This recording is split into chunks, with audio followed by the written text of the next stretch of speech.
Woo Chow, a second career update.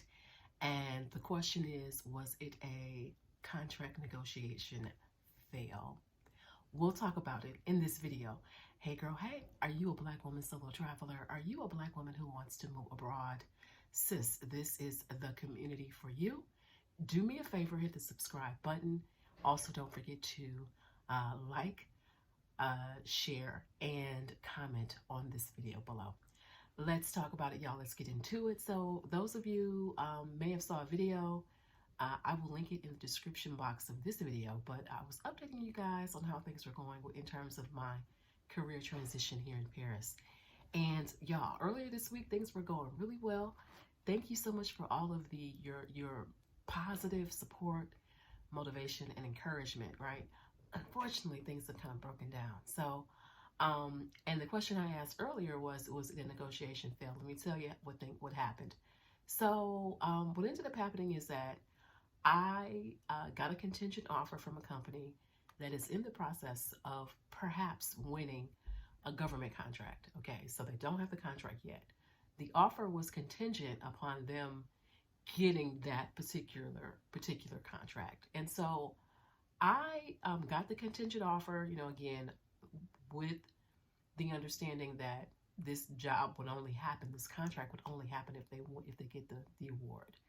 And so I asked about the possibility of, can I work from Paris? Part of the reason why I did that is, number one, closed mouths don't get fed.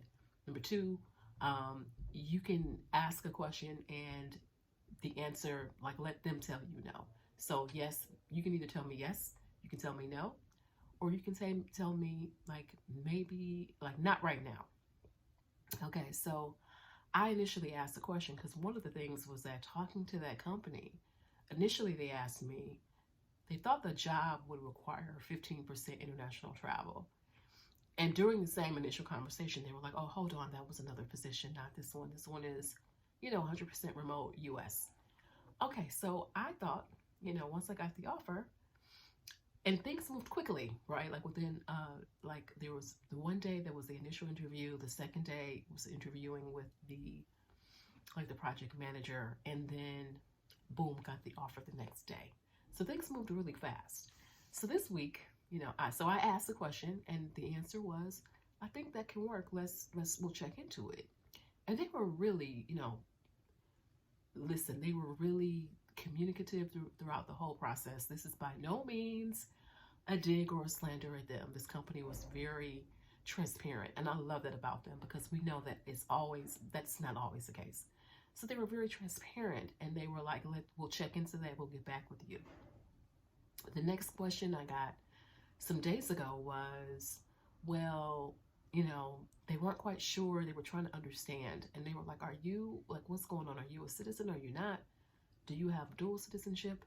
And I clarified with them, no, I have a work visa. I am a U.S. citizen, because apparently if you have dual citizenship, that kicks you out of the opportunity. Again, this is a government contract, so sometimes there are different rules involved.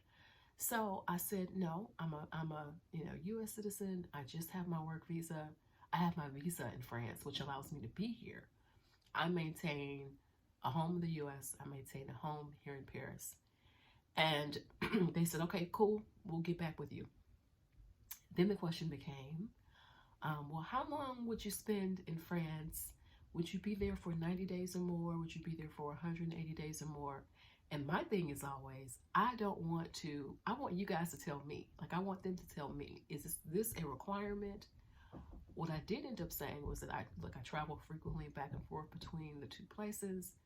That in 2023, I had been to the U.S. 4 times in 9 months. Okay, so to let them know that the opportunity, excuse me, you guys, I'm just battling this really bad cold. So that letting them know that I travel back and forth. So unfortunately, got a phone call from them on Friday, and they were like, I want to get an update. Want to give you an update on how things are going. And I was like, oh, here we go. So unfortunately, it was decided that they said they checked into it, and it looks like that they would have to buy an additional workers' comp policy in France, and that just would not be possible Now, the reason why I asked was it a fail question mark is because they seem to think that like I would not. This was a huge sticking point that even though I asked a question, I never said that I would not work in the U.S. But the way things, ended, I didn't correct them toward the end. And again, because this work is not something that they've got yet. So just talks, we kind of left it at that.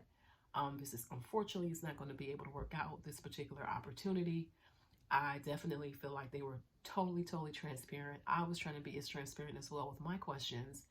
And we ended it by saying, well, okay, if we get anything else and we think you're a good fit for it, we'll consider you. And you will see what happens. I looked at it like, okay, is this what I'm supposed to do? Is this what I'm supposed to be doing? Is this the opportunity for me? So y'all, the prayer warriors, y'all, listen, come on now, stay with me, okay? Because yeah, this particular thing did not work out. I am plan A, plan B, whatever you want to call it, plan Z. It continues. I'm kind of a little bit back at square one. I am just, again, really, I'm at the point to where I'm working out and trying to figure out the things that I'm going to do in terms of which is the best direction for me to go. My daughter is like, Mom, you should just take some time off. You should just chill right now. I'm trying to take her advice.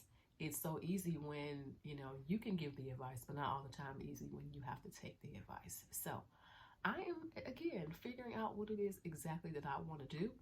My daughter was like, Mom, you need to stop talking about this in terms of unplanned career sabbatical. You need to change your language. And I thought about it, she's right. She's right.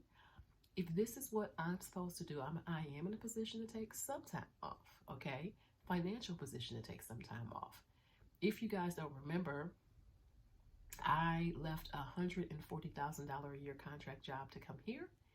And I initially was never really sure that I would be able to take a job here. So I initially walked into this thinking, I may have to just quit everything. So it didn't work out that way. So I am now recalibrating some things, repositioning some things, right? And trying to figure this whole thing out. So that's what we're going to do.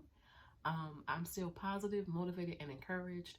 Y'all, I'm still busy. Like, I'm still busy. I'm doing stuff. I am just probably definitely a much better space mentally than I have been in the last month. And I am going to hire that Black woman expat therapist. I need to book her for a session.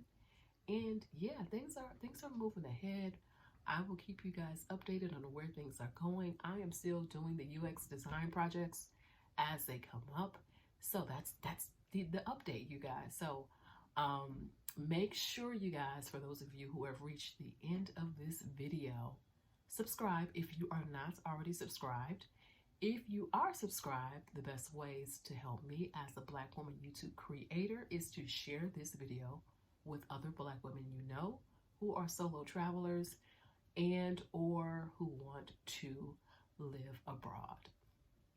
All right, you guys, it's been great talking to you. Let me know in the comments below how you handled major career transitions. How did you handle it? Did you take a career sabbatical? What did you do?